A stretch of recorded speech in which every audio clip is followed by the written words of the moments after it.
And we are live. Welcome everybody, or one person, to our webinar number 29. Yeah, welcome, Gary. Hey, Gary. So Gary did have his hand up. Did we want to? He can speak. All right, Gary, I got you on allowed to talk. Can you hear me? Yeah, I can hear you Yep. fine. How you doing? I'm doing fine, guys. And what I was trying to tell you, I took the F7 out of my email. I took the F7 out of the box that I was showing to another Marklin guy that came over to see me, and I put it on the track, and I got I couldn't get it to register, and it finally did, but it gave me the conflict that it had the same address as one of my newer engines, and they're both Right. engines. And that's what's kind of weird about it. I don't understand what's going on there because there's no conflict with MFX. Well, do you see the pictures that I sent you? Yeah, I did. And you see the message that comes up? Yeah. Yeah, and that's what confuses me. So as it is, I just will run one by itself because I don't think I can change that address unless I can put it on a programming jack and rechange it. You can only change the default address, which is Okay. not that address that you're seeing either. So how's that for an explanation? Okay. Minimalist, anyways. Well, you can change the default address, which is the address it responds to with, so to say, 6021. Mhm. But there's no address to change in an MFX locomotive because it gives it a unique address. Even if Well, you that's put two locomotives on the track, it gives it a unique address. So I don't really understand why you're getting that error code. Yeah, I didn't either. And I just kind of scratched my head and I said, well, okay. But I had a heck of a time getting it to register to start with. But Yeah, it sounds like I'm controlling might everything be- with the Central Station 3+. yeah, it doesn't matter. You shouldn't get a conflict. Yeah, no, I didn't think so either. So I thought I'd throw that at you. Yeah, it's curious. Definitely try a reboot. Try deleting them, rebooting it, and maybe even a different profile. See what happens. Okay, I'll try that. Just out of curiosity. Thank you. You're welcome. Okay, so back again. We have 6 folks on the YouTube channel watching the YouTube stream. Nice. If you guys have any questions, just you can send it through the chat.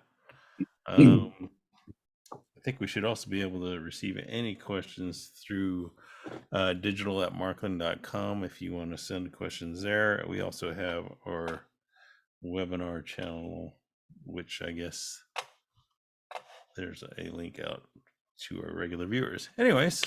Yeah, and if you send us an email right now, we may not see it because we are I do have my inbox open so I can be able to check if I need to. So how do we get rid of Gary down here? no, you don't want to just toss them out to the. No, I didn't want here, remove permission to talk. There we go. Okay. All right, so today today is going to be probably the least productive webinar we've ever had because we have a debate to get into. One productive thing is regarding the new turntable. The new turntable mounts different than I wouldn't say old turntable, but the old new turntable. And the new turntable comes with these rings. Okay, there's 3 of them. They will make a circle, so you don't have the little levers or the little fingers anymore. You can't get it to make a circle, but they make a circle. It's a little bit, looks like they simplified it, made it a little bit easier to mount a turntable and keep it steady and flush. And we have a number of these that we are going to be putting into the first C-Track turntable box. We've got these from the factory, so we're basically making the first C-Track turntable mount like the second one, so it'll be much easier. We haven't received all of them yet from the factory, so we're not doing that. So basically, if you buy one of the older C-Track turntables and it has these mounts in it, it will be extremely rare because we only have, let's say, 100 of these here at the warehouse. And so only about 100 of these are getting the new mounts. So there's for you collectors, you can go find one of these. How's that? So I need to put in a request for a set. Yeah. If I have an extra set, I'm going to take a set home and use it on mine. But I don't really have trouble mounting it. People just don't really mount them correctly usually. So that's where most of the problems come from. So I guess that looks like it might correct for any kind of the flexing depending on your mounting structure, right? It will help definitely, but being that they lock together, you still can have some flex between the segments. But it looks like it is an improvement, definitely. Okay. Yeah. I think that's the only change I saw with the new turntable was how they mounted it and, the colors. Everything else seems to be the same. Might have to get a request up there. So. Oh, one other thing. Oh no, that'll be for later. That'll be for later. I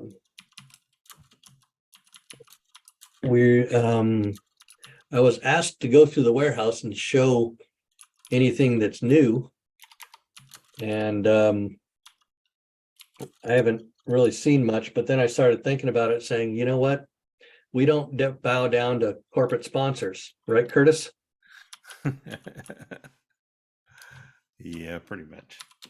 We have nothing to do with any kind of corporate sponsors. We don't even want to show any products on our webinar. Keep that in mind. Yeah, just be careful how you hold your products. Oh. let me wipe my mouth a little bit here. Yeah, did you just eat? Yeah. So yeah, we kind of keep to ourselves. We're kind of independent, and I don't know, do what we do all by ourselves. So anybody that has any problem with any corporate sponsorship, you don't have to worry about it because we will not do that to you guys. Okay. Good. Now that that's out of the way. Is it really out of the way? No, I got more. The planning that he does for these channels. Okay. Right. Let me just put this back in here. Okay. See? Yes. Okay. So let's see. Our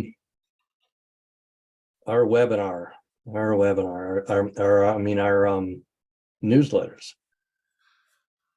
Yes, our main topic for today. Our main topic. I need to pull up the newsletter myself because I was not prepared.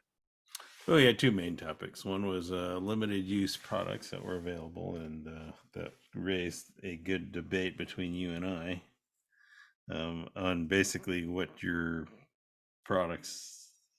I think we had a discrepancy between you and I on what type of products you thought would be considered useless for the article. You're more broad ranging than my definition was. Yeah. Sorry folks, I'm looking for our newsletter. Are we going to IMA? Are you going to IMA? IMA, where is IMA? I don't think so. This is September. Yeah, we have our viewer on the YouTube channel. Guillermo was asking if we're going to IMA. Oh, IMA. Gail and Stacy are going to IMA, in Germany. They're going to be in the USA booth. If you bring your, if you go, bring your card, your insider club card. That way you can get a free gift. So.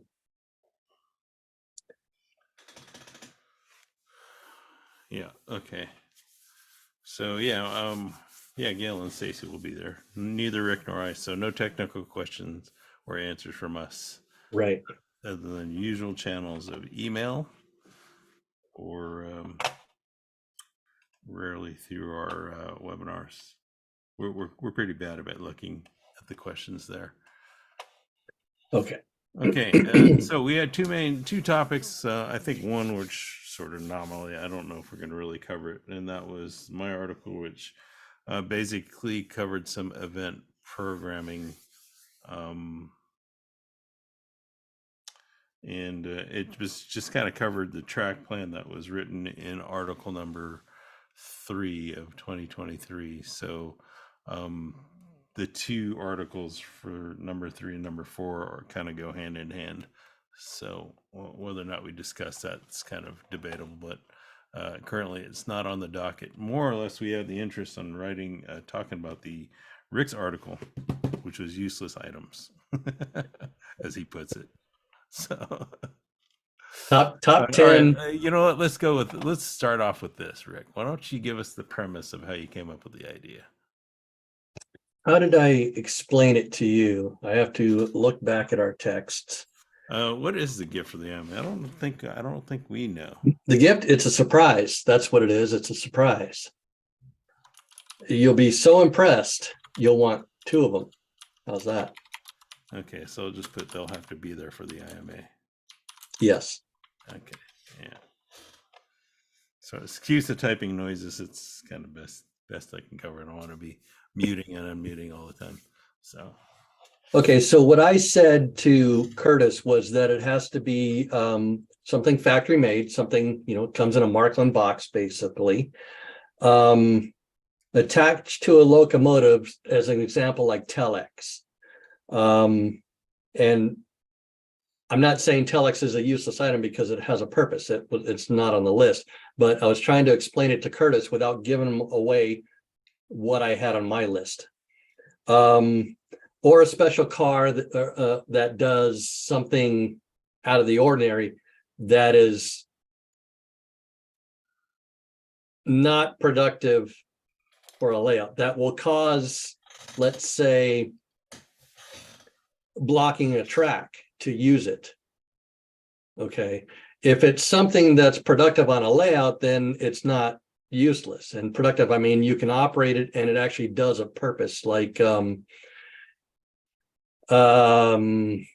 old 7051 crane with the electromagnet. Sure, it's a toy and it goes around, it goes up and down and all that stuff, but you can actually load stuff in it and take it out on your layout. So it's not useless. It has a play value. You can do something with it. If it blocks the main line, or if it, let's say, has no purpose at all, except, it's kind of neat, then yeah, that's what I went with. I think the first point of debate that we had was you were talking about some kind of accessories around the track, which in my definition, I guess I brought the definition down towards it needs to sort of be rolling stock. It's got wheels on it because, essentially anything on a layout, it's just for display purposes anyway. So, Well, and that was kind of my point. Basically, the whole layout is a useless item. Nobody needs a layout to live. So, but and these are accessories that are just too cool not to have 1 or 2 of them. Yeah. So even though we know that they are, and we keep saying useless, even though they're not useless, they are not productive. Even though they're not productive, they are too cool not to have something. One of these. So right. anyway, So what we did was we basically create. Well, Rick's article says there's sort of a countdown, or even though when I glanced at it, he didn't formally sort of write it off as a countdown. So to some degree, I guess we could say maybe these aren't in any particular order. Although what I did was I actually gathered up 10 items and I set them in sort of an order, which I think what we'll do is we'll kind of we will basically we can fine tune our definition of what is Yes. useless. Mine are in order of, so to say, uselessness, but they aren't all, so to say, rolling stock. Yeah, and we've got, okay, so we do have a comment. Somebody was talking about the Unimog, and he wrote the German name for it, which I can't really say, but The Unimat, the ballast tamper. No. I don't know if it's a ballast tamper. Well, let's kind of reserve. I guess we should kind of reserve some of these. Well, there's one of them like with a Christmas tree, but let's reserve sort of these comments for debate as we proceed. Okay. Should we start with our number 10s? Start with number 10. So these are. I have no idea what's on Curtis's list either. So basically, these are probably, I think, the debate in my mind in actually putting these together. These are going to be sort of like debatable. Is it? So the lowest priority is like, yeah, it's got value and we can use it more. So, but as we proceed, it's going to be sort of the less needed items on a layout. So, should you? Okay, I guess you have your article. So yeah, I have my article, and okay. I'm sure most people here have read it. Number 10 on my list of, non-essential items, catenary. Okay, yeah. So this is part of that debate for me is like, yeah, right out of the gate, kind of useless, but it is really a display piece. So as the layout goes, is that really not? This is where I made that definition where it should have rolling stock, or would it have wheels on it? So which I would have on my list is restricted to that.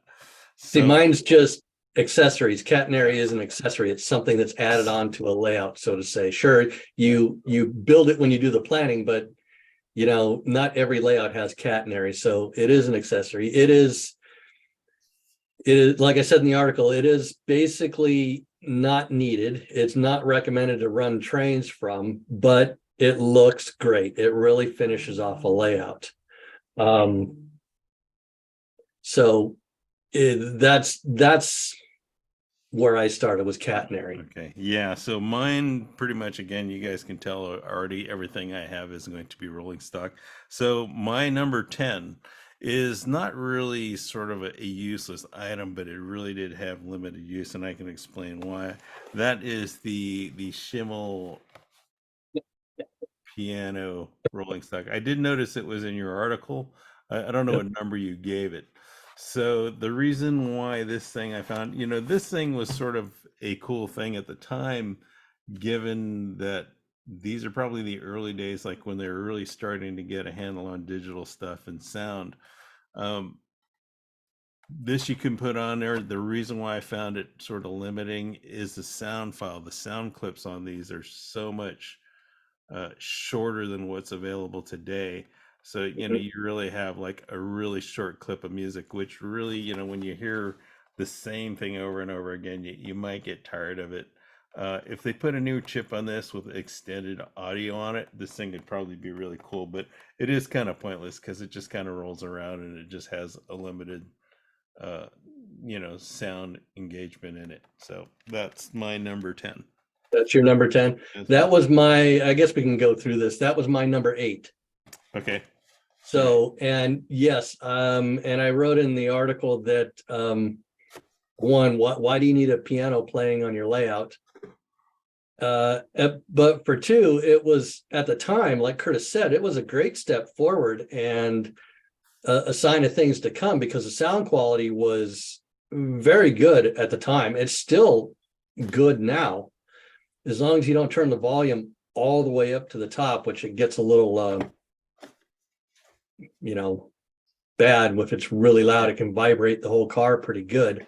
But at the time it came out, it was wonderful. It only plays like 4 short parts of a song. And this actually just reminds me of that one hobby car, the Bugs Bunny car with the recording button. You know, you can push the button on the top and you record. That had such a short audio clip on it too, right? So it's even worse than this. I just thought about that now.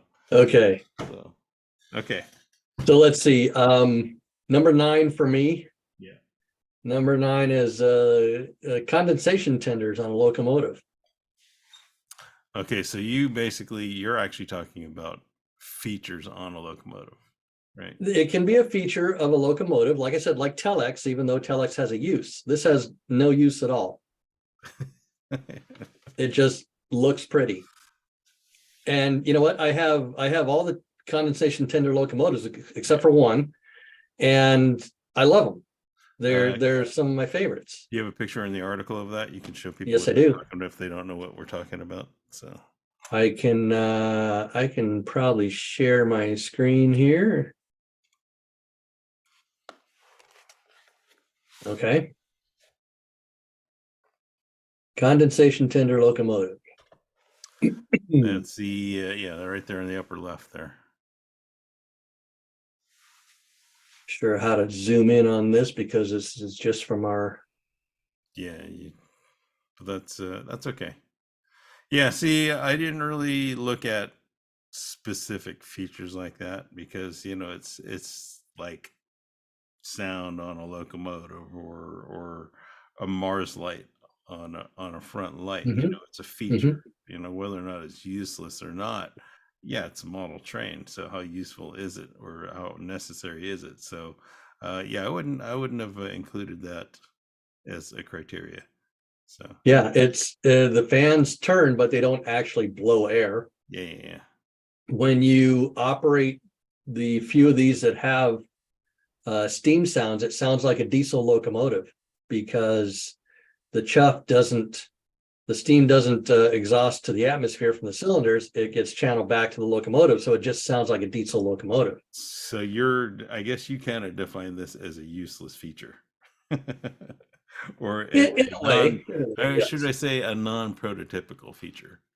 No, they did have these, but there's no reason for it on a model railroad besides it's cool. Interesting that you put that in there that way. I don't know if I necessarily agree with that assessment, but it's there. So my number 9, and believe it, we're actually pretty much cruising right into some technical, is actually the Unimog that was mentioned earlier. So, okay, the Unimog. That's the Unimog. It basically, and this might be out of order for me. It actually stems on, it's pointless. You really can't drag anything about, but tech-wise, this thing's got some really cool features. It looks great. Running around on the layout, that's all it does. You can't connect anything to it. And like you said, it can be kind of pointless. But it's good on there. It ranks low because you can kind of run this thing around on the layout, and it's got some great features. So that's see, I wouldn't necessarily, and I don't have that on my list because it does basically run like a locomotive, and it's meant to be a maintenance vehicle that is used with some other vehicle. So and the other vehicle is more useless. Yeah, and you can kind of tow this around, but you'll kind of see as we progress along, because mine, again, all my stuff is basically rolling stock. So I don't have like the limitations of Catenary or anything like that, or I didn't focus on just a specific feature. So that's my number 9. All right. Okay, just real quick, Gary says, I have 11 of the items listed on your list in the newsletter. And I got to like 13 or 14 on the list. So like you, Gary. It'd be interesting to see. Interesting to see what kind of agreement we got on either one of our debates. And you guys can feel free to debate let's get through the list, then we can debate. Yeah. Okay, so number 8 for me was a Schimmel Piano Car.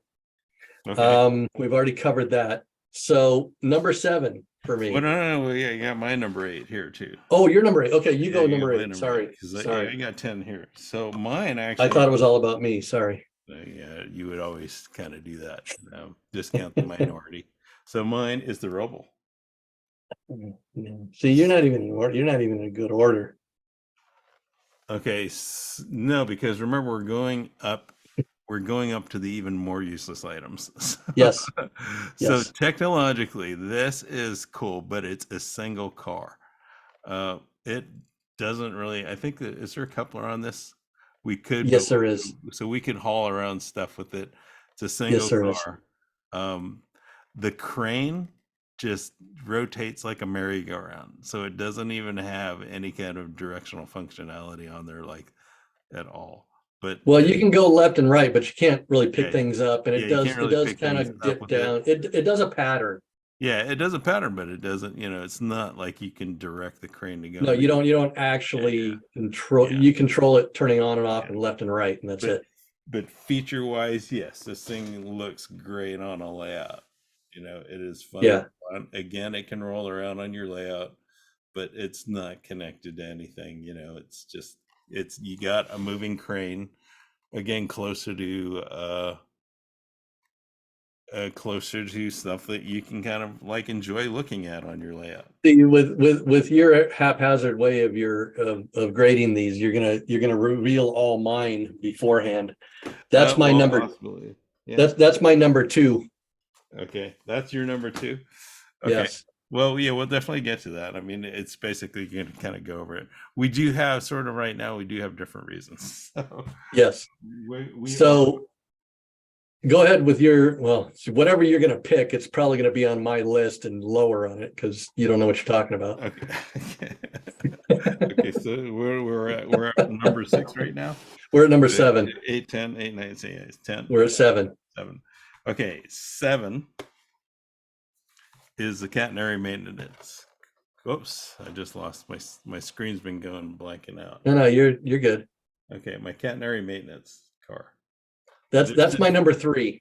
Okay, so this one, it has that platform up and down. It's not like we're actually retaining. You can't run around this your layout with the platform up, right? It just basically goes under a section that you want some imaginary workers to go on it, and you just raise the platform, and that's pretty much it. This thing you can have travel around. I don't really recall if there's actually couplers on the end. So it's like I guess there's got to be couplers on it, right? Because I think there might be pockets. I don't remember, but all right, let's kind of yank this thing out really quickly. Yeah, so there are NEM pockets there. I don't know if you guys can see that. Yeah.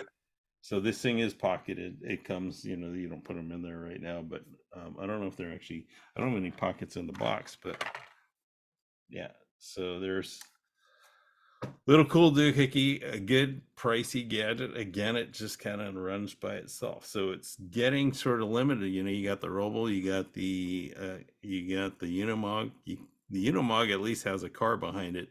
This one just sort of like you got to put couplers in it if you want to run anything behind it, which I suppose you're going to put some kind of obviously parts that you need for catenary maintenance. So that's I mean the platform raises and rotates, and I think the pantograph is automatic also. The technology that went into that, just the engineering, is just phenomenal to make that platform raise and turn. And now that, because that does run like a locomotive, and it's just operating the platform, that's what makes it useless. Is it's going to block your main line. Well, it's going to block your line with catenary, and then we get back into the debate of how useful catenary is. And so you rated this one on the ROBEL reverse of how I rated it. So yeah, they're some of the most useless ones. Yes. Yeah. So you rated this one. So I rated this one higher as more useless than this thing. But my ROBEL was number 2, and my catenary maintenance car was number 3. Yeah, you could be right. I might have. Whoa, to agree with you. whoa! We got that. We got that recorded. Order, not the placement of it. Okay. So there we go. Okay, so my number 7 is automatic pantographs. So They're yeah, a cool, again, you kind of focused on a feature. Oops. again, but it's yes. I did dip into a feature of a locomotive, but there's no use for it. They are Yeah. cool, but you know, what are you going to do? You're going to put them up and put them up to your non-working catenary? Well, I mean, even the automatic pantographs don't even supply power to the locomotive. I think Right, maybe yeah. one or two of the early ones do, but other than that, they're not even hooked up to the decoder. There's no wiring for them.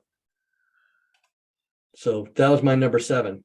Okay, yeah, let me do again. I'm responding to an email comment, but I need to do some research because he's referencing a part number. So let me quickly go there. Oh, they can wait. We're doing a webinar. Well, no, it's actually part of what the discussion. Oh, okay. 39973. Okay, so yeah, he's actually referencing the Catenary Maintenance Car. So he's actually looking at another product that was available. I think it was afterwards.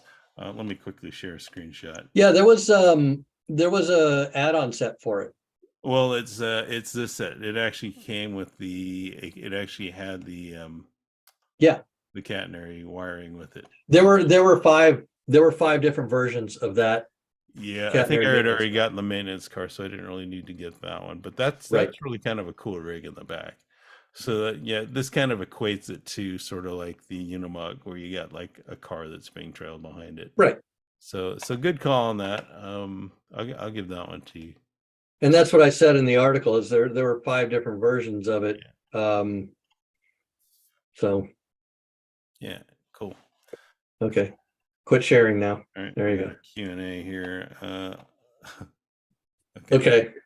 Who goes for number 6 first? You or me? Okay. So number 6. And so this, yeah, so it's interesting that we have, I mean, both, I think your criteria and my criteria are valid. It's just which way we approached it. Right. So my number 6, which was probably, I'd have to say, after sort of thinking about it, wow, it's like, that is such a disappointment. It's so useless.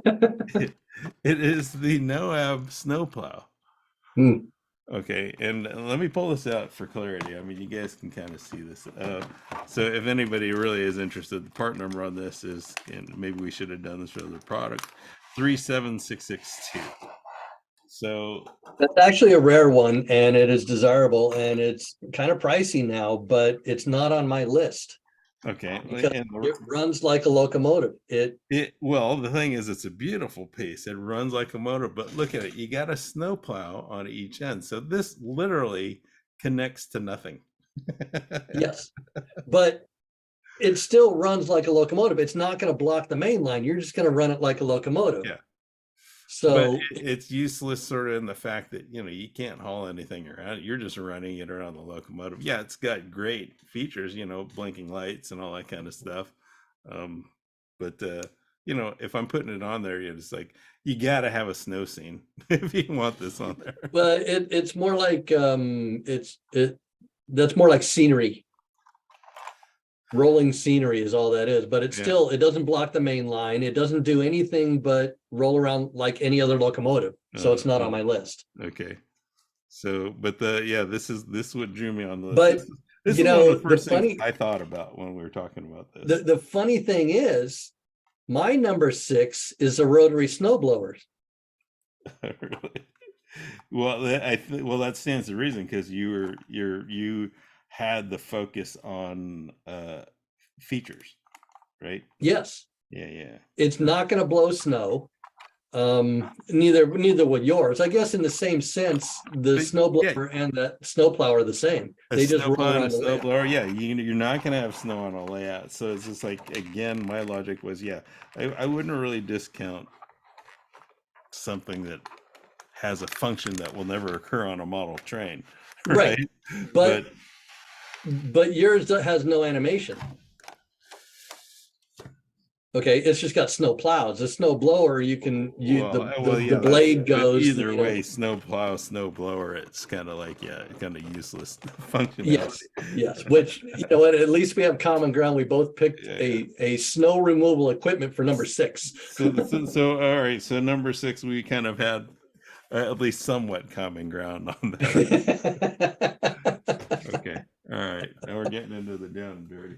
You know, it's just like, and I know all your stuff is in the article. You don't even have that, do you?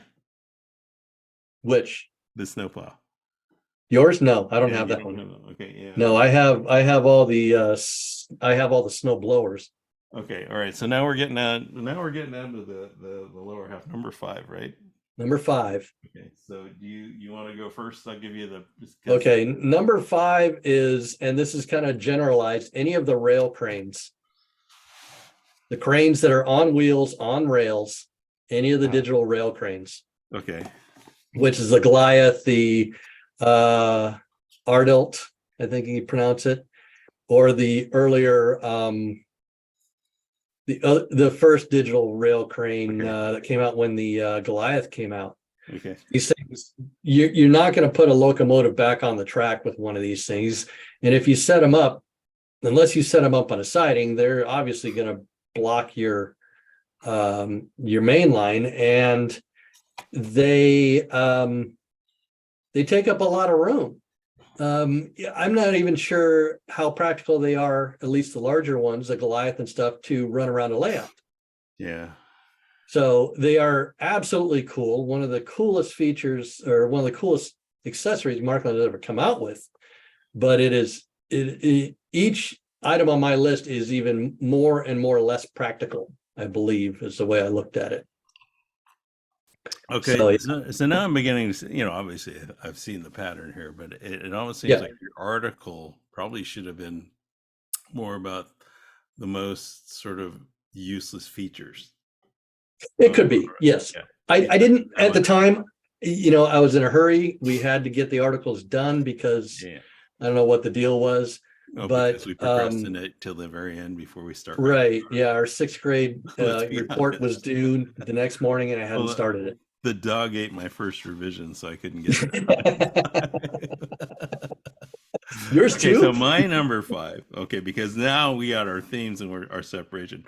Mine actually was a condenser locomotive, but it was the Cutaway.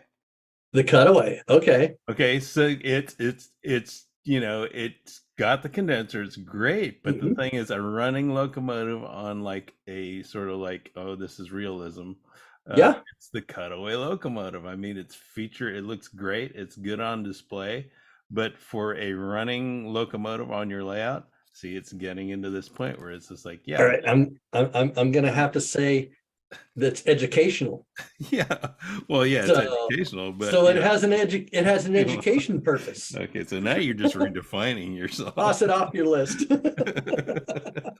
Yeah, I don't think it comes off my list, but you can see why I put it there, right? It's just like, okay, so yeah, I think historically this is a great, it's so cool to have this thing. It is. And in fact, that's the picture I used in my article, was that Cutaway tender. Yeah. So people can say, okay, this actually does work.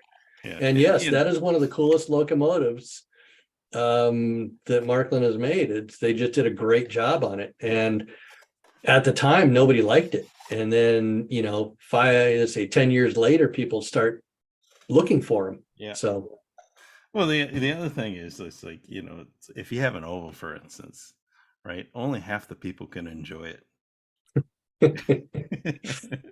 We would take that to our local train club show, the Eurowest, and I would take it and put it out there, and people say, "Oh, what's that? Where's the other half?" So you're buying it on the installment plan, you know, or Curtis has the other half, something like that, because these guys didn't know what a Cutaway was. Be pretty funny if we could just get the other half just to put it out there to say, "Yeah, I got it finally." No, it finally showed up. Yeah. So number 4 for me, which I should probably share the screen.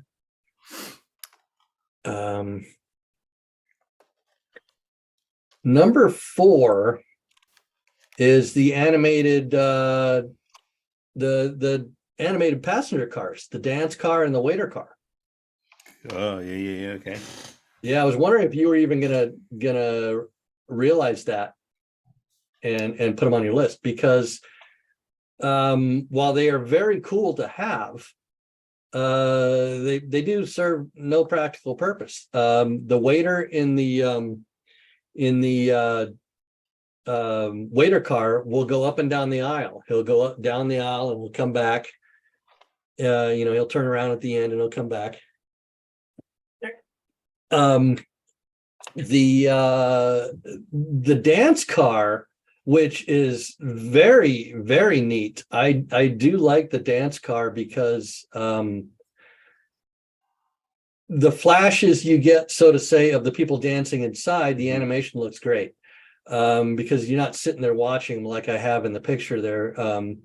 The problem with these cars is they were made, oh geez, did I put it in the article? I didn't put it in the article when they were made. They were in the late 90s, I believe. Yeah. Great leap forward. Yeah, I never got that. I never got either. No. Of those. Wonderful cars. Now, if Marklin reissues this dance car where you can put your own music in with modern lighting, not those huge LEDs, and the sound of the music on this car was just like, it sounds like one of the greeting cards where you open it up and it plays music. That's what these songs sound like. Well, I noticed that the product in the picture is, because they came up with it wasn't a dance car, but it did have the better digital car. Remember, it was the one passenger car with the disco lights. And well, yeah, that's what I say in the article from 2017, the 43984 or 948, where you put your own music on the micro SD card and pushed it in there. Now all Marklin has to do is reissue this car with the same mechanisms and just change the lighting and add the SD card from the other car, basically. Yeah, meld the two together, and this would be a great reissue, I think. Yeah. And like I say in the article, you heard it here first. That's probably a really good idea. It's funny that you didn't actually put that in that category with those other two, because it just didn't have the mechanics, right? Because the sound car is pretty cool, but it wouldn't have made my list anyways. So are we ready for my number? Your number 4. My number 4 was the Metalworks Torpedo car. Okay, it's a beast. Yeah.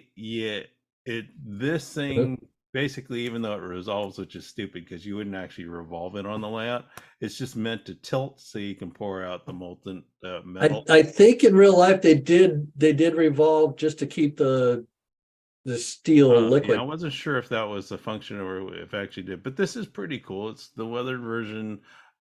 It's got a lot of wheels on it, which means it does take up a lot of space on a layout. You got to have the clearance for it. So this is boiling down to that point where it becomes somewhat, unless you've planned your layout around it, it's impractical. You can't really roll it around on your layout. So this is the first one that we start to get into here. That's the metal torpedo car. If anybody's interested in the part number, I can display it. Actually, it's not on the outer box. That one made my list in the honorable mentions. Okay, so this is that's the box number if you want, 48291. I'm reading it in reverse. Yep. Yeah. 48291. So yeah, a cool little piece, definitely fun. Doesn't get a lot of exposure on the layout itself. Just for the fact that sorry, gotta get that. And what I mentioned about that car, because there's I think 3 different versions of it. What I mentioned, the car itself, yeah, and it was a part of the Metalworks series, which is actually a pretty cool series of cars, by the way. So, and if you run a couple of those together, it looks great. Yeah. Get them both rotating. Didn't they have shorter torpedo ones? I don't think they rotated. They had ladle cars. Okay. Well, I remember the ladle cars, but I thought they had a shorter torpedo. That's the graphic. I don't think so. Okay. So that is number 4, right? That was number 4. Number 4, okay. Number 3 was the Catenary Maintenance Car for me. Okay. We already covered that. My number 3, and this is actually going to be kind of a spoiler for you, I get. So I apologize for that. This ended up being number 3 on my list. No. Ballast Tamper. You were so wrong. You were so wrong there. Okay. I saw it was on your list, but I didn't want to spoil it by looking at what number you put on there. So this is number 3, and you guys, just kind of compare basically based on my 1 and 2. But this thing looks awesome on a layout. You set these things up. These are available, by the way, I believe still. But the thing is, it as Rick's criteria can say, it can muck up a main line because it just runs slow in operation.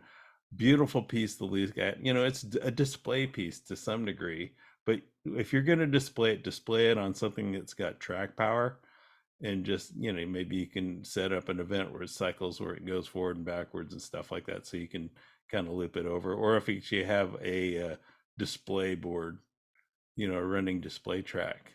These things. No, it's got to move, otherwise it doesn't look right. It doesn't look. If it's just sitting on like a roller test stand. Okay, well, that's true. That's what I was thinking. But yeah, you're absolutely right there. So yeah, great little piece. All right, where's that on my list? I don't know. Was that your number 1? That was my number 1. Or huh? It was your my number. Yeah, that was your number 1. Okay, so the thing is, now we just gotta kind of compare what your number 1 was to my number. Well, 1. we gotta get your number 2. Okay, well, I just want to see if anybody wants to see sort of an unphotoed look at this thing here. So let me just tilt that up.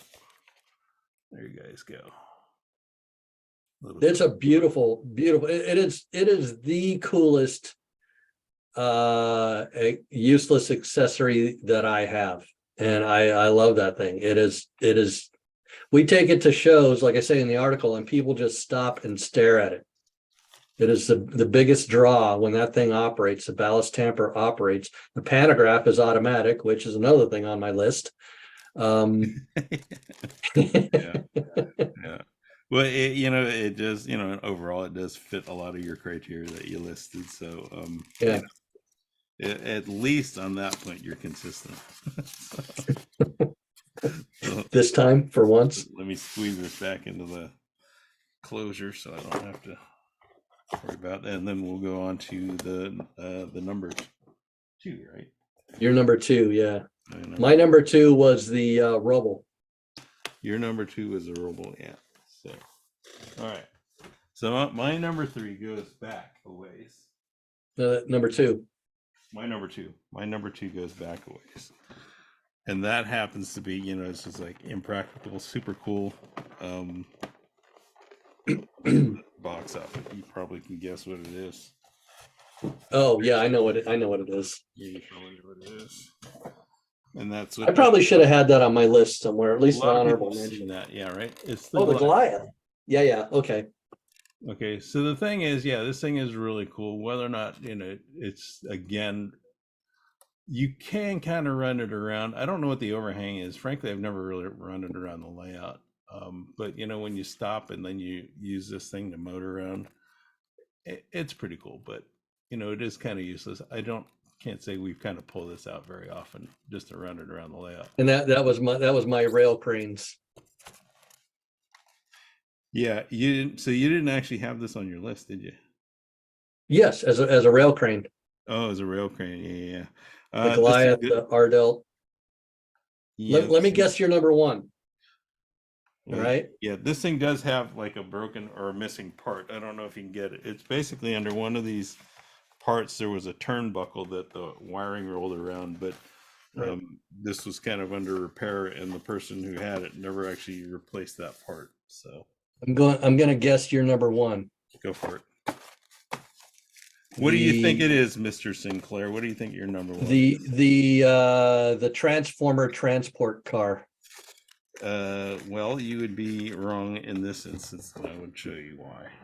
Okay, then what's your number one? Because my number two was a ROBEL and my number one was a ballast tamping My machine. most So, useless thing for you, so you Mr. you Sinclair. ruined Christmas for me already. So It is this. This is the most useless thing I have, Mr. Sinclair.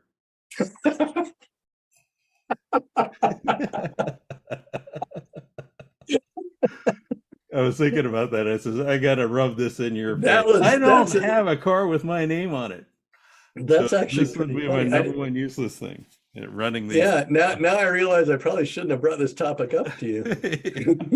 But aside from that, you were absolutely correct. The number one useless item on the layout just is. I mean, look at the box size of these things. Oh, that thing is a beast. Look at the box is huge. The box alone gets in my way. So yeah, I had to bring that. Now they did have this one in the yellow one, which I guess would have been consistent, or if I had the red Goliath crane. But take that plastic off. Is that? Yeah, it's too shiny. Yeah, I was wondering about that. So yeah, let's put this off. This piece, if you can put it up on there, I literally, when I redid the layout, I ran this thing around to make sure it would clear all my support pieces. But obviously, if I put catenary up, it's a no-brainer. It wouldn't work. But this thing, I mean, just the bogies themselves.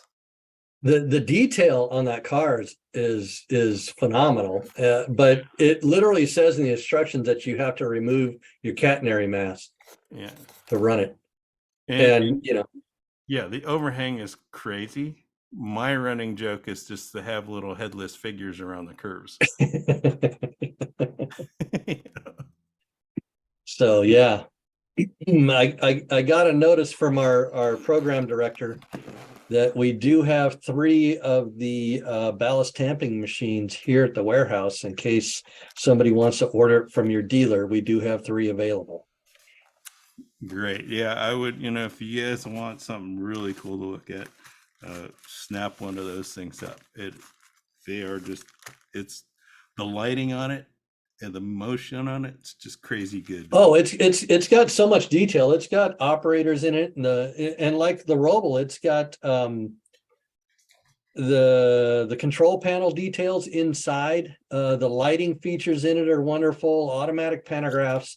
The ballast tamping, when it goes, it is hypnotizing. But it goes so slow, you're not running anything else on the layout. Yeah, it is. It is fun to look at because in tamping operations, it's not supposed to go fast.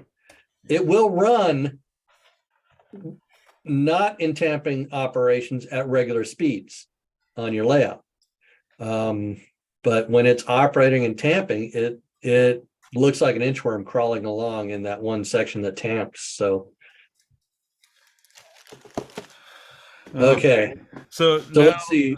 Now we. Wait, I got some honorable mentions. Yeah, we do. I think we both do. But you actually brought. Oh, you do too. So okay. I'll let you do your honorable mentions first, since I spoiled a lot of your picks. and there's one. Hopefully, I'll remember, because you did kind of spark. You did spark that thought in my head, which I forgot about until now. So why don't you do your honorable? Okay, so the honorable mentions. One was the Torpedo Ladle car that Curtis showed. Okay. Yeah. Let me share my screen for those who don't have the webinar or the newsletter. Oh, here we go. Share screen. Okay, the cranes. These are good accessories. I love the cranes. These can be played with, and they can be you can load and unload let's just say steel because of the electromagnet. And so they do have a little bit of play value to them. So that's why they're only in the honorable mentions. They're not actually useless. But I had to put those on there to put the coaling station on, which has no purpose at all. You can't load or unload coal. It doesn't come with a magnet. It only comes with a clamshell. And then the coal loads in the hoppers are fake. They're just plastic shells. So it serves no useful purpose at all. Besides, it looks awesome. You can control this 76510 with the controller that came with the 76500. And it was a wireless game controller. That's one feature that made them both really cool. And I think I mentioned that in the previous article. And the last honorable mention was the grade crossing. It's great for animation. It doesn't actually stop cars because cars aren't going to be driving. So that's why I put it on the as an accessory as on the list. So interesting. Again, it's your criteria and how you defined sort of pointless. A little loose. It's a little loose, but I think two things on that based on your criteria maybe that pop into my head. The second one just kind of came up. One was the 103 with the switchable engineer. Okay, so depending on the direction, the engineer would pop up, right? Remember that? I think that was a long 103 and the tourist locomotive. Yeah, that was a long. Yeah. And it's kind of been a feature in a few of those. So they did that feature, and I mean, it's cool to look at. I do have something that I want to do with one, but it doesn't involve kind of getting in there. The other one that maybe you didn't think about, which just popped into my head as you were showing your graphic, was the windshield wiper on the TGV. Oh, on the TGV, it doesn't rain on a layout. It was going to be, and this is the debate I wanted. The people, if anyone thinks of something we didn't think of, but yeah, I did not think of that. I probably should have, because the early Pantographs used the same piezo motor. Yeah. That TGV used the piezo motor for the windshield wiper. So yeah, you are correct there. But then again, I'd have to say, no, you're not that you're not right, but I wouldn't have it on my list because the detail is so small, you're never going to see it anyway. How's that? That's my answer. I'm gonna let that one slide as a slim excuse. I think you're just thin iced there.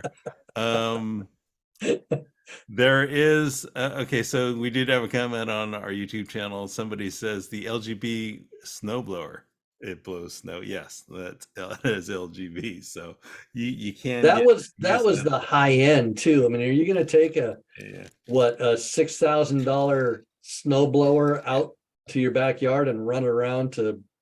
I mean, maybe maybe I'm not. Yeah. But yes. That would go along with my snow blowers and your snowplow. Yeah.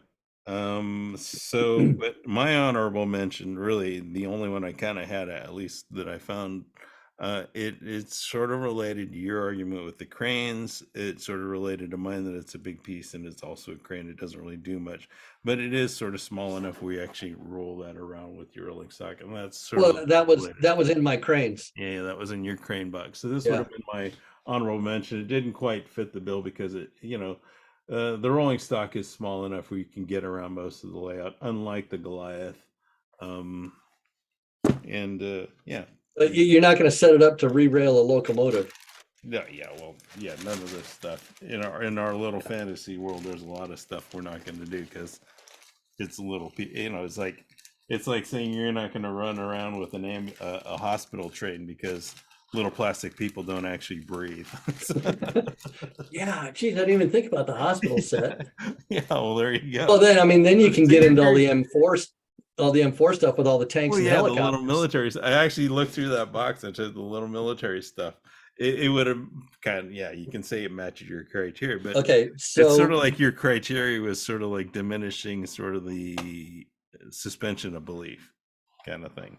Okay, and I'm glad you said that because it didn't dawn on me until now, but you will agree with this. Probably the most useless is going to be Marklin's Alpha.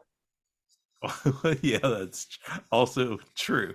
So I mean, there is nothing in there that's realistic. Nothing at Yeah. all in it is realistic. It Yeah. suspends reality. It's there's a lot of play value in it for kids. It was I don't think it was very well received, but there was a lot of thought that went into it. Oh yeah. As far as the play value, the packaging, That was the precursor to C-Tracks. So. it was like a precursor to C-Track. And Curtis and I love it. We have almost all of it each, because that's just the kind of weirdos we are. Especially, but I didn't even think about Marklin Alpha at the time. Yeah, well, I mean, it's just digitizing. So yeah, I mean, you can obviously you can kind of tell that we had different definitions. Yes. Of how we define it. Mine was just kind of based on, is it practical? Can we actually run it around the layout and get use out of it?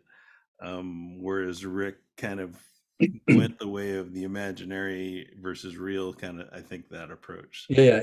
We didn't talk about the criteria before we did this. I did the article and then Curtis said, hey, I should pull some stuff out too. It just seemed like a fun topic to expose to you guys and then to talk about. So we hopefully you enjoyed that. Anyway. Yeah. And let's see. I don't know. You haven't got anything new, have you? For the the Ballast Tamper was the latest product that I actually received. Okay. I did get a couple of things. Now, as you guys might think, that there is a little bit of a perk to actually working at the warehouse here. I get free stuff. And let me show you the free thing I got. He should say quote free stuff. He does get I should. And wait till you see this. Look at the free thing I got this week. Before we go on there, we have a comment on YouTube which makes a lot of sense. The little pink pig. Oh my God! Yes, I'd say he got us on that one. There. Okay, yeah, yes, that pink pig. That could be number one. There's a reason why it would be number one. Neither one of us care to have it. I don't know if it would be really low on my, or really low on the numbers wise on my list, but it does have couplers. Okay, so you can pull stuff. It does. I mean, I'm not saying you're wrong. They should have had other animals. No, but that falls into a category like a train museum, so to say, that has a Thomas the Tank Engine. They've taken a locomotive and sheathed it in Thomas. Yeah. So that, some museum could make a sheathing of a pig, and I guess in the German culture, to give a pig is good luck. So it was a good luck pig. And I understand that I don't want to offend any Germans with their traditions, but I don't think it was very well received here in the US. But yeah, the good luck pig, you're correct. That should have been on the list. That definitely would have made the list. I think part of it, yeah. So good call. We'll give a call out. That's to VT601. So nice job. Nice job in calling that one out. Okay, so here's the free car that I got this week. Look at that. Okay, nice, huh? Well, this side, if you can see, is kind of crushed. I can't fix this. That's not even. This came in. That looks like a zinc pass if it was metal, but man, this came in this box. Somebody put a forklift through the crate. My God. So this is the kind of free stuff I get. Yeah, doesn't that make you feel good, Curtis? So lucky you. Yeah. The only thing good on that is the buffers in the trucks. Yeah. But one thing I did notice this, is there's the 2022 MHI car, which I saw this and said, wow, I really love that ochre yellow. And take it out. And so I just got the ochre yellow MHI car. That's a good looking car. Hey, you like those? I like those too. The flat roofs on those things. Yeah, I like the flat roof. I'd love for Marklin to come out with a set of 10 or 20 of them. Because I think they look great. You throw in a couple with brakeman's cabs here and there, and yeah, like the 10 coal car set they came out with. I think 20 might be a little much, but I do enjoy. That's the only new thing I got because I saw it. And we have a new segment from our program director. Unboxing with Marklin Inc. What new items have just arrived at our warehouse? And I have to squeeze over here to. That's because you are at the warehouse. That's because I am at the warehouse. Yeah, something I can't do. This stuff was just handed to me during the webinar because that's how prepared we are. They let you into the office. You let them into your office, is what you did. Well, there's no lock on the door, so I don't have a choice. Let me find. Oh, here. Show us what's available. Okay, look at this. Wow, this is actually kind of nice. This is the class 648.2 diesel powered rail car, factory installed interior lighting, MFX plus digital decoder, lights and sound. What are we doing here? Okay. And lighted train display. So somebody who orders this from their dealer will get this locomotive that I am opening. It will not be used, but it will be opened once before. How's that? All right. Oh, so they're offering this thing up as a giveaway? No. Or an order? Okay. No, you can order it from your dealer. Okay, I was just MSRP is $490, but dealers will probably have some kind of sale on it. But yeah, this is a nice car. So let's see. Let's do something here. Watch this, people. Okay. So what I'm going to do, I'm going to take my business card. I'm going to put it inside here. All right, and we're going to see who gets it. How's that? Yeah. Be funny. I don't know if we'll have a prize for you or not. Be funny if we had a cozy for that. So yeah, we'll give you an LGB koozie. How's that? Koozie. Right here, LGB koozie. Yeah. No product placement. We do not submit to corporate sponsors, not even our own. Good stuff. So let's see, what else do we have? Let me turn this around. It's going the right way. We have a new G2000. Yeah. Yeah, this one actually looks nice. I don't know if you ordered this or not, Curtis. I don't remember. I know we talk about it. The new G2000 is kind of the white version. Oh, maybe. Oh, this is the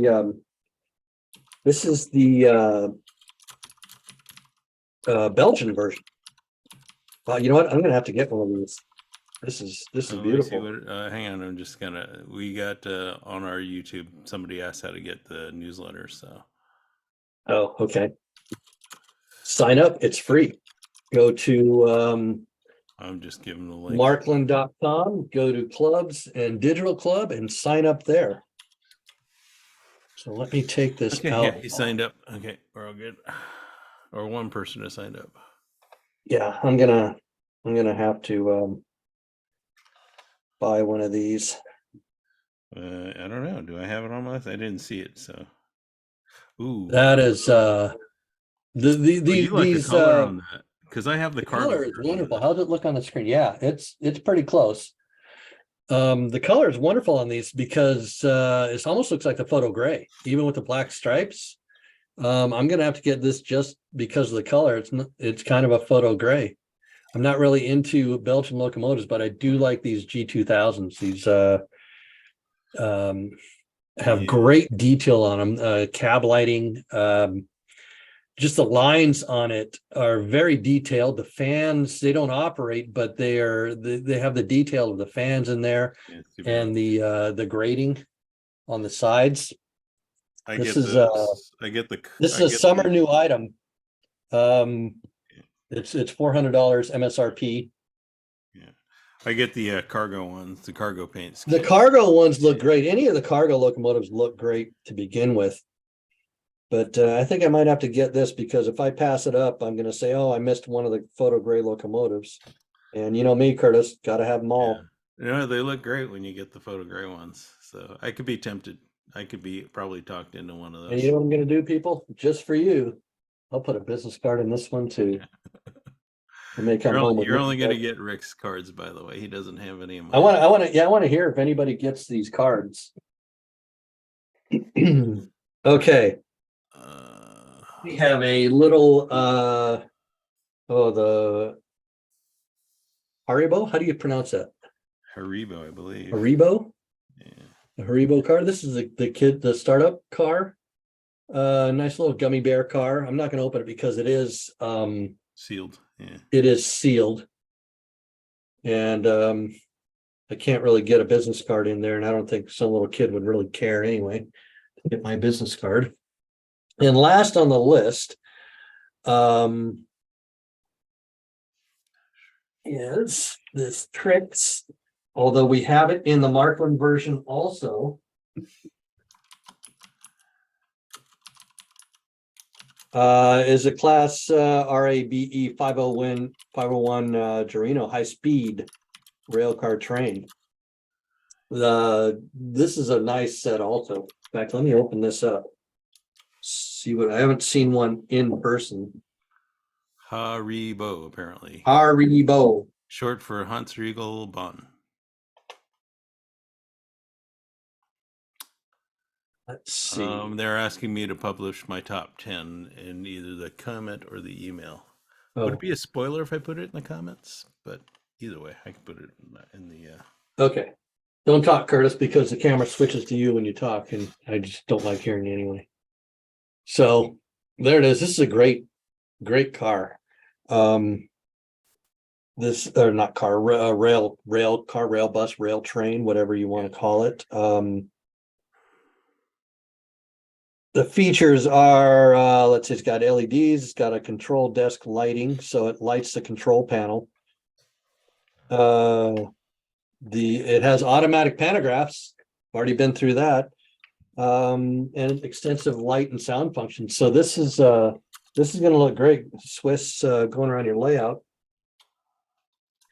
And yeah, we'll give somebody a treat on this one too. Here you go.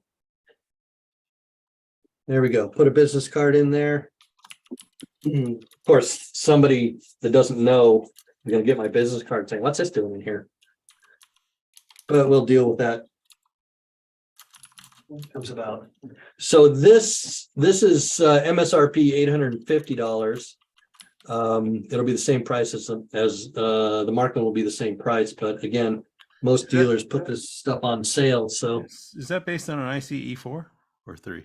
Is that even an ICE? No, I don't think it's ICE. It's Swiss. It's a RABE 501.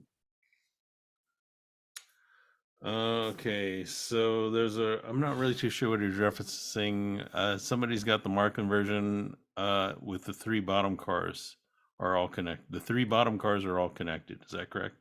Could be that rail car. I'd have to take it out of the box. Okay. I don't want to do that again.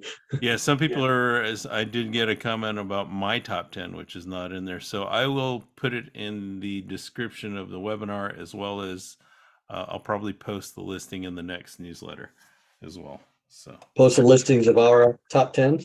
Yeah. Oh, well, there you go. You have your next article. It's just an addendum to yours. So it'll be a bit of a spoiler if I put it in the comments of the newsletter, but you just remember my top 10 is correct and Curtis is how wrong. else am I going to do it, right? So yeah. So I got to find all this packaging. Where did it all go? Oh, there we go. There, you know, believe it or not, and I've thought about doing an article about this, is how to repack Marklin locomotives, you know, it's in factory packaging. I run into that constantly. Is it almost like felt before plastic or plastic sheet before Plastic before felt. felt? That's what they're doing now Yeah, anyway. that's what I actually observe one of the things that I opened up and noticed it plastic before. I just figured that if I do an article about that, I'm just gonna get the comments from you saying I'm too anal. When you put a car set back in the box, do you make sure you put them in the proper order? I try to. It's like the individually boxed passenger car sets. The printing is so small, you don't really know which ones you're putting in there. Are they going to get mixed up? No, you take them out of the box in order and you put them back in the box in the same order. Yeah. Am I getting too deep into that? I think we're both probably going off Well, the deep you know end there. that I started doing that when they came out with that 10-car coal car set. You know, the little short coal cars, Yeah. because those went in a specific order in the box. And I don't want to have to sit there and try and figure out, well, it doesn't fit here, or try it there like a jigsaw puzzle. I didn't want to do that. So I take them out in order and put them back in order. The problem is I bought 5 of those sets because I wanted a 50-car coal train. Uh-huh. Yeah, well, there was that Hercules coal car set, right? And I don't remember any cars.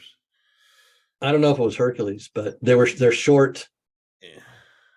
And the problem is I bought 5 of those sets, and then I was afraid I'd get mixed up between where the set breaks are, and then I'd be all screwed up, or someone like you would come and move one car around just to screw me up. And so what I did is I bought some of the longer gondolas to go in between the 10-car sets. I started to do that with you. So basically, if you had, because you were actually getting multiple sets of the same kind of thing, and like if I want to see a separator in between them, yeah. So yeah, and it looks natural because it's got the pole in it, just like the coal cars do. So sorry, I forgot to put the accessories back in. I didn't follow factory packaging rules here. Yeah, and that's what the card's for, so they can get the parts after the fact. Yeah, so you can bug me when you didn't get the parts. You didn't You'll know who to go to. Box. Yeah. What else? You got anything else? No, that's it for the corporate sponsored unboxing with Marklin Inc. Is it I don't know if I was supposed to actually unbox them, and I probably wasn't supposed to put my card in them, but I may get told to take it out once we're done with the webinar. It may have been a mandate that we displayed some of that stuff. So that's what started this whole product placement things, and we're not gonna do any corporate sponsors because they wanted me to start unboxing stuff, and just as a joke, we started doing that. So thank you to our friends at Pepsi, Sunny Delight, Pringles, and Windex. Jersey How's Mike's. that? We are not sponsored by any of these brand names that we have mentioned. Yeah. Although if we get a pallet of Pepsi dropped off, I wouldn't say no. Okay, so all right. So I think if anybody else has we did have a small crowd today, which was unfortunate. We thought it was probably one of our more lighthearted, fun topics to talk about. But if anybody wants to or has an additional comment, feel free to send it or just obviously you can post it live now if we're here. So we're opening up the forum. What about the Rail Zeppelin? Good call. Another call. The Rail Zeppelin. It would probably have fit my list, I would probably say. That was a real train, though. I mean, it wasn't. Yeah, but it's just like the Catenary Maintenance Car. It's a real piece. but nothing connects to it. It's unique, but it's not useless. You run it as a passenger. It was a rail car. It was like a rail bus at the time. Yeah, there's definitely debate on that one. Yeah, I don't know if it would have made my list. I would probably say Rick's probably correct. I will give it an honorable mention. I just want to say that's the third time in this webinar you said I was right. Yeah, well, we don't count. So I do. So yeah, because you're OCD. If obviously, I think if you guys do have any other comments, yeah, we'd love to hear from them. Write them in the comments of the YouTube video channel there. Obviously, because we can't do it on Zoom. Send us an email if you have any comments on that. That would be great. I would say I had a lot of fun talking about this topic. Yeah. It's another comment. It wasn't on the list, but there was the flying hamburger, the rail car. Yes, that probably would have fit in Rick's criteria. He did have rail cars in his listing. I do agree. I do think the name Flying Hamburger was pretty entertaining. Well, that's just a name, but it still was a real, rail car. Yeah. It's not useless. It's just unique. Yeah. But if anybody has any questions, feel free to raise your hand. We can let you talk. Yeah. And you can even ask, real questions instead of our little fun topics here. Yeah. I mean, it's an open forum. If anybody has anything that they'd like to technically ask or get out of the way, we're here for you now, anyways, for a bit longer. But yeah, the flying hamburger. What else? No, I think the Good Luck Pig was probably a unique name. Yeah, that's what you ought to do. There's another article for you. Items that had monikers. Yeah. How long can that? I don't know. The product probably is. That'd probably be about 1 page long. It's got to be more than that, right? No. I mean, you got to include common names like the Henschel Wegmann, right? Well, okay, yeah. If you want to just do that, maybe, just name. I mean, you get the Franco Krusty, you got the Henschel Wegmann. They're more than just Lok numbers, I guess we can call it, right? Okay. So. Yeah, I'm not sure if that's article worthy. I don't know how entertaining that article would be. Let's put it that way. So, but just thoughts. Sometimes we come with pretty dry ideas that don't always pan out, but that's okay. Yeah, and we, honestly, we struggle for topics. Which, in case you hadn't noticed, we kind of drift off into oddball topics, or we're sort of redoing some of our first ones, like Curtis is right now, kind of modernizing it with any changes that came with the changes between the CS2 when we started these articles to the CS3, which we're currently in now. So, which is good to revisit that kind of technical stuff. Yeah, I mean, because I guess my thinking is if I don't actually rehash some of these tech topics, then people may never find something that we wrote back in 2018, 2017, right? So 2015. Yeah, well, that's the first issues were in 2015 right. from us. So, but even then, but like you said, I think last article I got caught basically writing an article that you wrote about 2 issues prior to that. That was the digital signals. So that's because we don't read each other's topics. But it's good to have a different view on it also. Your view of how you perceive it or how you use it could be different from mine. Yeah. So but anyways, I think that pretty much covers us, right? So I appreciate everybody joining in. Again, I'm gonna I'll put my countdown list. Maybe you should also maybe put yours in, even though it's in the article. We can do it in the description of the webinar. A lot of fun. I really enjoyed the comments that we got today. And we look forward to catching up with you in a couple months. Yeah. Yes. Anything you need to add? Should we quickly review? I think there was a recent update, by the way, on the CS3. Yeah, there was, and it's I put it in the beginning of the article.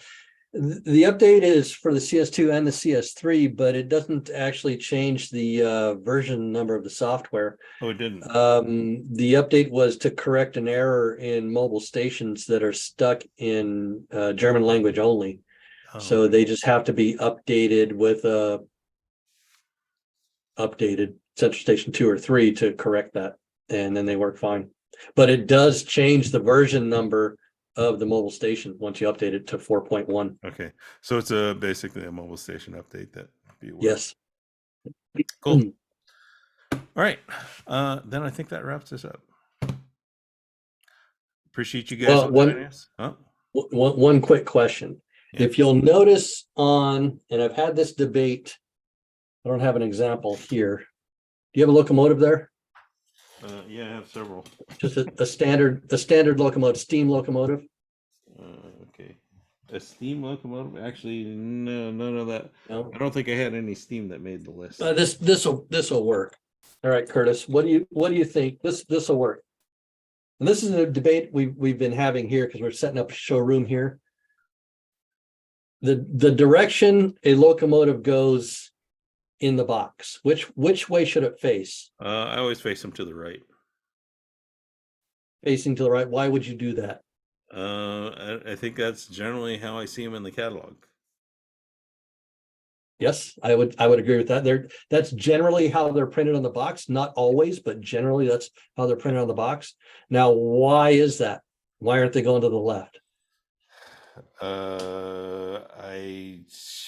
I think he told me about this and I forgot. I know I would just kind of. What is right-hand traffic? Is that Swiss or is that also German?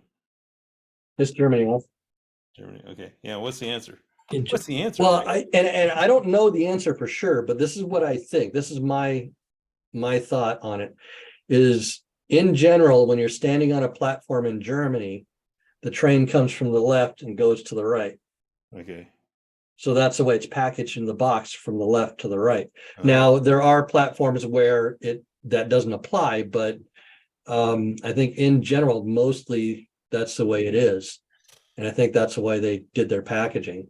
I have to verify that, and I don't think anybody will ever have the answer, but also I like putting them in the box the way the cover is, because when you have a steam locomotive, you have obviously the locomotive is heavier than the tender, so you know where the weight's going to be in the box, and you're not going to pick it up and have a chance of dropping it. So that's why I put them in the box the way the graphic is printed.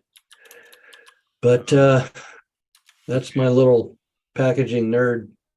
Good. Well, we do have one question that just popped up on YouTube, and I think it's important enough to answer. Certainly. The comment is, I have difficulty with an old Central Station 2, which locked up after doing an update from the Marklin website. This has happened to me as well. This basically requires a reinstall of the software that is not accessible as an end user. So this will need to be sent into Marklin for repair. To the factory in Germany. Yeah. And there's an additional question, so that's kind of that. There is managing storage and memory on the new CS3. Thanks. That's an interesting question. How do we manage storage and memory? The only thing I know of is the SD card. Yeah, it really kind of bases itself on what we're kind of referencing. There is, it really kind of, I think that's so open-ended. I don't know if I can really answer that. I can kind of, let me see. I'm going to start my screen server. I don't really know if this is going to actually be an answer or not. So let's kind of look at it. Let's look at the control window of the CS3. Control. It's connecting to my CS3 right now. So memory, what does take up memory? If we're actually talking about physical memory, your icon types might be taking up too much memory space if you're generating your own icons. For a main example here, and I know not everybody's going to have access to this kind of information. In the CS2 days, I generated a lot of icons with Rick using Photoshop, and the file size on that was basically close to, it was a little bit over 1K in file. I found out later on that in saving icons, especially with tags that reference the developer software like Photoshop, for instance, it increased that file size. There's a way to remove sort of these reference tags, and it literally dropped the icon file size from over 1K to about 50K. I mean, 50 megabits or whatever. It was a huge drop. So that if you're talking about memory where you're filling up space, yeah, you got to look for extraneous stuff in there like icons. That's generally the main thing. If you're talking about like operational memory and stuff like that, and you've got a lot of components in there, mostly all that stuff can be alleviated by whether or not I think you have everything loaded up into one operational profile or separate operational profiles. Sort of related to my latest newsletter article. If you've got a layout, for instance, like this layout here, where you can run it in different directions, like, you know, you can run a train opposite each other, or you can have them both going in one direction or one in the other direction. Don't load all those variables into one save profile. Create sub profiles so you can operate them separately. So in this case, I am talking about operational memory, how much space you're taking up while your system is operating. Because every profile that you load up is going to have a different set of requirements. And, you know, the thing is, if you separate them down, then you're actually separating the file load for each time that you're running your system. So again, your question, it's a tough one to answer, because, you know, really, I don't really see too much of a memory load. And like Rick said, you can actually download stuff into like a USB card. Those are going to be profile memories as well, or chips. Now, let me kind of go back into this because I can't really do this from the control window. So I'm actually going to get out of the control window, start my screen server, and I'm going to load up VNC Viewer because this will actually give me more of an accurate picture of what I'm trying to reference. So let me get VNC Viewer open. Okay, and I'll change over to the VNC software. Share. Okay, You know, so this is actually the CS3. I think you were saying I was on the wrong screen, right? So, yeah. So anytime you go to the CS3 and you do a save or restore, and I'm just going to click on the restore link. Basically, what I'm doing is I'm accessing all these different trains. Like for instance, you can see I have something where I can run 6 trains on a random thing, or you know, I have one where it's like just 5 trains. So it's just automation setups that I have. So I created separate files for these so that anytime you load one of these up, you're only loading the memory just to run this particular profile. And how's that done? Well, you just kind of do a save. Now you can see up here, it's got a backup 001. This is a default name. If I just save it now, I'm going to quickly always overwrite that. I'm not creating a different file.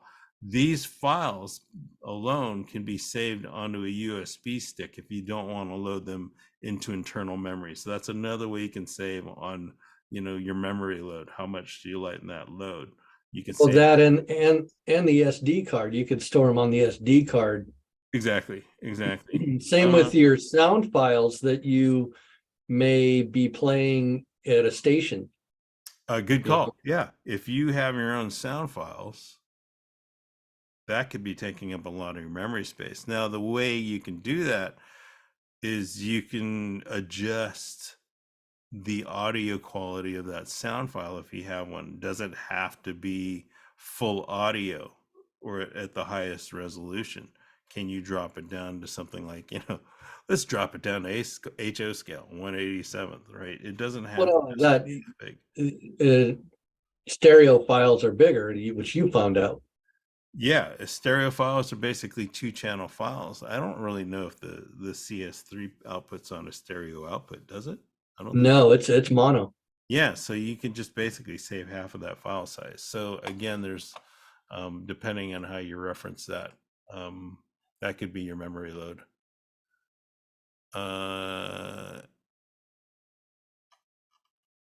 Yeah, you want to dump what you can. You can dump it on SC. Can CS show what's I8N in its memory? I'm not too sure what he's referring. Do you know? I don't know. I didn't read the question. I don't have Facebook open. It's on YouTube. Yeah, it's on YouTube. It's YouTube. Yeah. So let's. Yeah, I'm not too sure what your last question is. I'll post it in the chat window so we can read what the question is. So, where's the chat? I'm bouncing around, so I don't really trying to figure out where my Zoom and webinar is. Oh, I gotta stop sharing here. So this is a page to the. Yeah, not really too sure what's in the chat window there. I8N. Do you know what that is? No. Directory of a memory, directory of CSC. Yeah, so what I was actually displaying earlier was the directory in my Central Station 3. I've never really had a problem with the memory load myself, so I don't know if that really helps you out. Right, and you wrote those crazy scripts for your layout. Yeah, and I'll show you what that is really quickly. That one's okay. So I'm going to load up. That's the random, full random. That's this one, I believe. So yeah, I'm kind of surprised that you might have a memory shortage. If anything, the thing that I would consider the most memory load is the icon file sizes. Images can take up a crazy amount of space, and you want to be able to shorten that out. So this is what's involved in this profile here. And this is just all my elements, which is really not a lot, but look at all the, so these are all the actual contacts. But when it comes down to, let's see, can I actually show control like that? If I can show, so these, let me pull this all the way down. So you can see I have 2 pages of physical contacts, but when I actually go to the group of, is this my programming one? Load. No, this is not it. I didn't think so. Yeah, I got the wrong one there. So let's see if I can get the right one.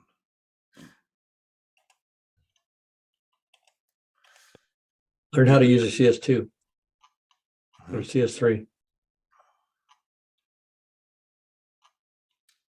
Let's see. Conditions track. I might not actually have this one on this one. Yeah, it could be on my other machine.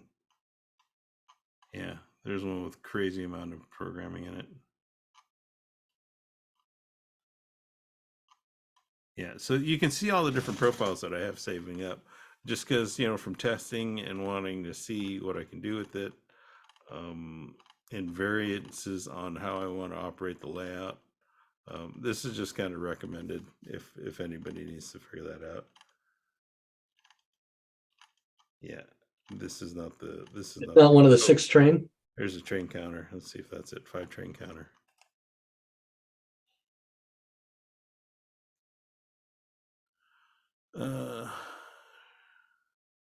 Yeah, so for as far as the CS2 lockup goes, yeah, you need to send that to the factory, folks. Let's see, is this it?